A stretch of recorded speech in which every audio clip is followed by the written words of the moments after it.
YouTube channel math solution में आपका स्वागत है। यदि आपने अभी तक चैनल को सब्सक्राइब नहीं किया है तो प्लीज़ चैनल को सब्सक्राइब कर बेल आइकन का बटन ज़रूर प्रेस कर लें, जिससे कि गणित के किसी भी प्रश्न पर बनने वाली वीडियो अपलोड होते ही नोटिफिकेशन के द्वारा आप तक शीघ्र पहुंच जाए। कक्षा 7 के विद्यार्थियों का आज की ऑनलाइन कक्षा में स्वागत है। प्यारे बच्चों, आज के वीडियो के माध्यम से अध्याय 10 प्रायोगिक ज्यामिति की शुरुआत करते हैं। यह अध्याय अन्य अध्यायों की अपेक्षा आपको अधिक रुचिकर लगेगा, क्योंकि इस अध्याय में आपको स्वयं करके अपने हाथों से आप काम करेंगे तो कुछ सीखेंगे। तो प्रायोगिक ज्यामिति के अंतर्गत हम विभिन्न प्रकार की रचना करते हैं। तो आपके कोर्स के हिसाब से सबसे पहले हमें यह सीखना है कि एक रेखा के समांतर रेखा के बाहर स्थित किसी बिंदु से दूसरी रेखा खींचना। माना आपको कोई रेखा दी हुई हो, यह कोई आपको एक रेखा दी हुई है, रेखा दी है तो इसके अंत्य बिंदु नहीं होंगे, तो हम इसमें एरो लगा देते हैं। तो इस रेखा के समांतर एक ऐसे बिंदु से जो बिंदु इस रेखा पर नहीं है, कहीं रेखा के बाहर स्थित है, उस बिंदु से इस रेखा के समांतर रेखा खींचना। तो माना हमारी रेखा है L, और जो बिंदु रेखा के बाहर दिया है हमें, जहाँ से इस रेखा के समांतर रेखा खींचनी है, वह बिंदु हम कहीं यहाँ पे ले लेते हैं। यह बिंदु है माना A।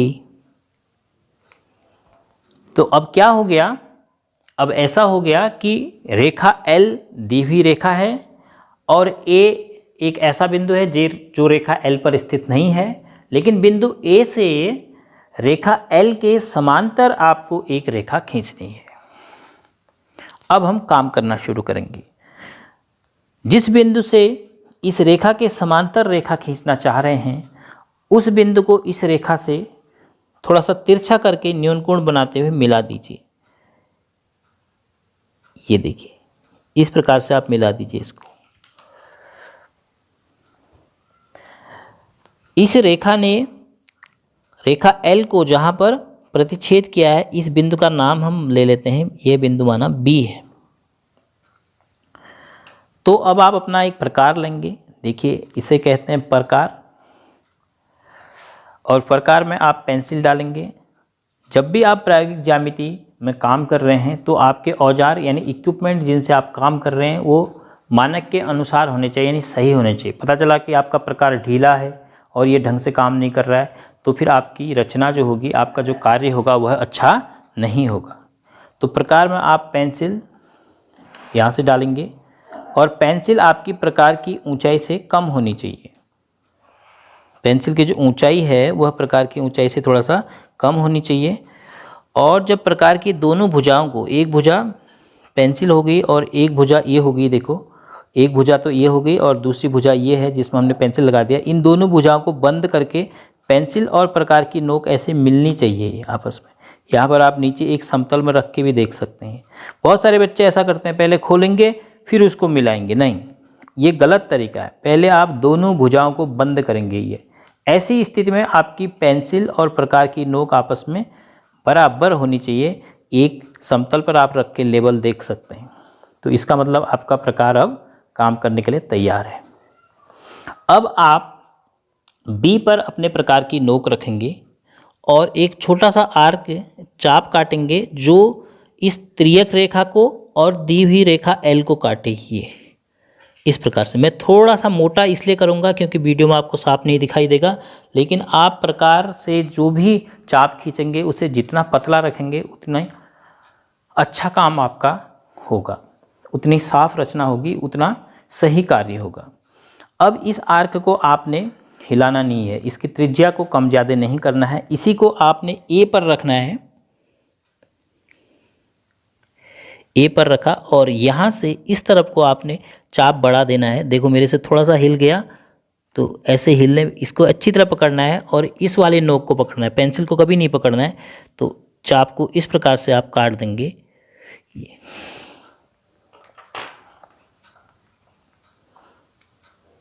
तो इसी रेखा को काटते हुए आपने चाप को इधर को खींचा। अब आप प्रकार की नोक के इस बिंदु पर रखकर पेंसिल की नोक को इस बिंदु तक ले जाएंगे और कोण को नापेंगे। देखो इसे कहते हैं प्रकार से कोण को नापना। ये आपने इस बिंदु पर रखा प्रकार की नोक और यहाँ पर ले गए पेंसिल। अगर ये छोटा, अगर आपको त्रिज्या बढ़ानी पड़ रही है, चाप बढ़ाना पड़ रहा है तो बढ़ाएंगे, घटाना पड़ रहा है तो आप घटा सकते हैं। लेकिन अगर आपने नाप लिया तो देखो कोण ये नाप लिया आपने, फिक्स हो गया, तो फिर इसी प्रकार की नोक को यहाँ पे रखते हुए पहले वाले चाप को आप काट देंगे ऐसे। अब जिस बिंदु पर ये दो चाप कटे हैं इस बिंदु को हम नोट कर लेंगे। इस बिंदु को बिंदु ए से मिलाते हुए रेखा खींच देंगे।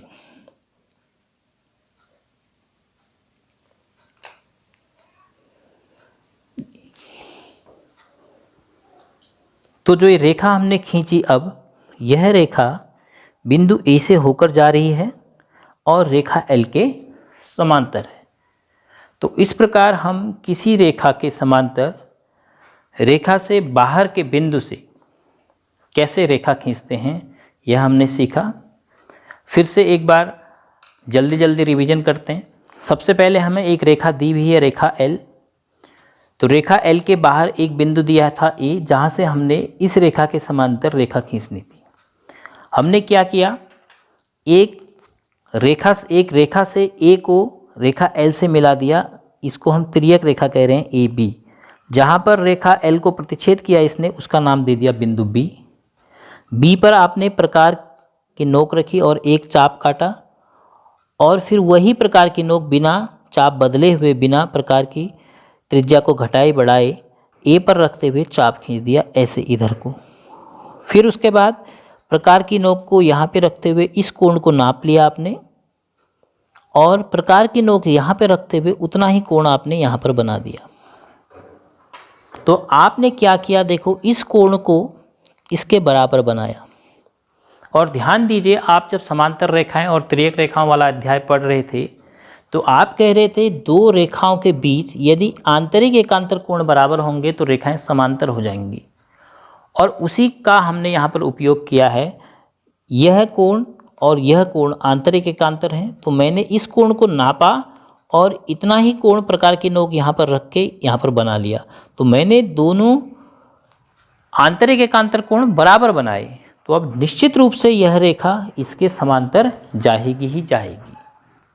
तो इस प्रकार हम रचना करेंगे किसी दी हुई रेखा के समांतर अन्य रेखा दी हुई रेखा के बाहर स्थित किसी बिंदु से खींचना।